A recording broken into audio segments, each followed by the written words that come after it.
കുവൈറ്റിൽ വാഹനാപകടത്തിൽ മരിച്ചവരുടെ എണ്ണം 7ആയി. 5 പേർ ഇന്ത്യക്കാരാണ്. 2 മലയാളികളും ചികിത്സയിലുണ്ട്. മരിച്ചവരുടെ മൃതദേഹം നാട്ടിലെത്തിക്കാനുള്ള നടപടി തുടങ്ങി.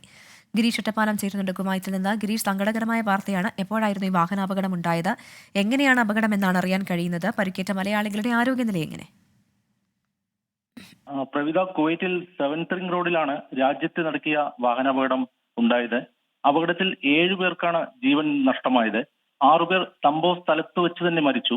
രാജ്കുമാർ കൃഷ്ണസ്വാമി എന്ന വ്യക്തി ആശുപത്രിയിൽ വെച്ചാണ് മരണത്തിന് കീഴടങ്ങിയത്. മരിച്ച 7 പേരിൽ 5 പേർ ഇന്ത്യക്കാരും 2 പേർ ബംഗ്ലാദേശി സ്വദേശികളുമാണ്. ഇന്ത്യക്കാരിൽ 4 പേർ പഞ്ചാബി സ്വദേശികളും മറ്റൊരാൾ തമിഴ്നാട് സ്വദേശിയുമാണ്.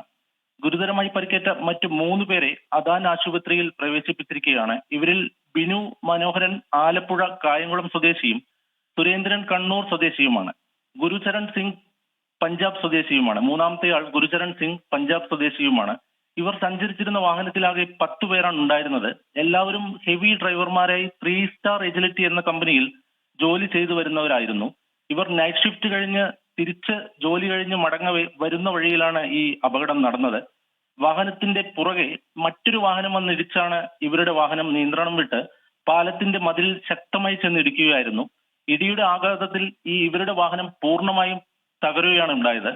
അഗ്നിശമന രക്ഷാവിഭാഗം ഉടൻ സ്ഥലത്തെത്തി വാഹനം പൊളിച്ചാണ് പരിക്കേറ്റവരെല്ലാം പുറത്തെടുത്തത്.